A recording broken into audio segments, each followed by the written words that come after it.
Tired of viewers hitting snags when they try to throw you some love on Kick? Let's fix that by getting your Stripe account hooked up, smooth and easy. Alright, first, you need to be logged into your Kick account.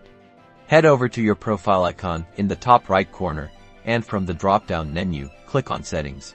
Next, on the left-hand side of your settings page, find and click the Affiliate tab. This is where all the magic happens for monetization. Scroll down until you see the Payment Details section. You should see a button that says Connect with Stripe. Give that a click. This will redirect you to Stripe's secure onboarding process. Just follow the steps, providing accurate information about your business or yourself, depending on how you're set up.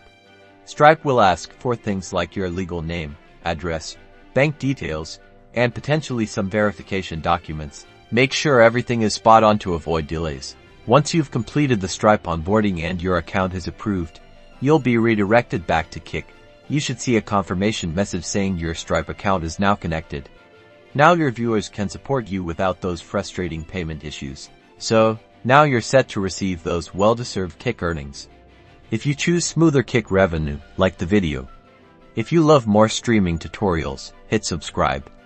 If more monetization options on Kick speaks to you more, leave a comment. And if this made you smile, give it a like. See you in the next one.